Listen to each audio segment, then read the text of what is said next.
in a nice restaurant, and I was eating a nice meal, and a table with some men who had arrived in a sense in the material realm.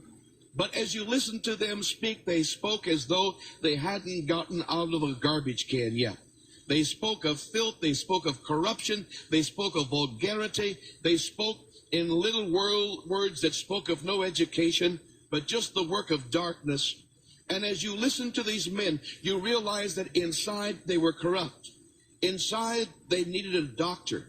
Inside they were filled with all the curse that comes from being in companionship with Satan and his crowd. And though they had been able to exercise in business a certain amount of skill, and though it had profited them somewhat financially, it hadn't changed their lives.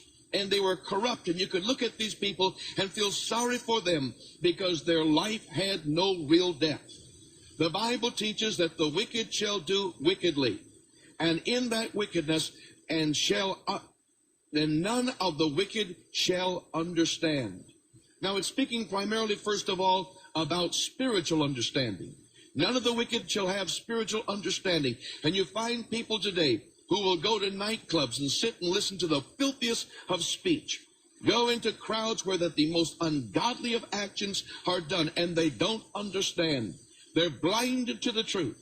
They're blinded to any truth, not just the truth of Jesus, but every truth that flows through Jesus Christ. They're blinded to the truth that they're not going to be here long. They're blinded to the truth of how shallow their lives are. They're blinded to the truth of how self-centered they are. They're blinded to the truth. And when you live in sin, whether you're a Christian out of God's will, or whether you're a person who's never been born again, you can't live in sin and develop with wisdom. There is a loss that happens. None of the wicked understand. There's a loss of mental ability, and it erodes. It gets worse as people live. You see the man who's an alcoholic, been that way for 50 years, and you look at him and you look and see the sadness of his life. A man 50 years of age, 55, 60, who's just given himself over to sin. And you look and see how empty that person is, and how often that person in his emptiness is not even able to understand how much he's lost. He's not able to understand that there could have been an alternative. He's not able to understand how weak and how frail his moment is, and how it's only the mercy of God that gives him an opportunity to survive for another day. There's a loss of understanding when we live in sin. There's a loss of understanding when we refuse to be obedient. We might not live in sin, particularly as a Christian, but we find ourselves living in carnal ways. Marriages are destroyed. Children grow up, and the parents don't even know they're losing their children. Their lives are missing the opportunity for Christian service.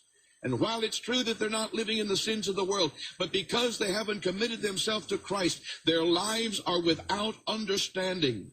One of the most wonderful things that can happen is that when you're willing to be obedient unto God, the Spirit of truth and revelation begins to work in your life. And you're a person who's a joy to others, a joy to the person you're joined to, a joy to the heart of God, a joy to other Christians, a joy to neighbors. People look at you and they understand that something wonderful is happening in your life. When we're true to God, there's things that happen. I believe that one of them is wisdom. God gives wisdom to his people. There's a wisdom that comes from being right with God, and that wisdom doesn't stay just in church circles. That wisdom will work in your business. That wisdom will work in the place of your employment.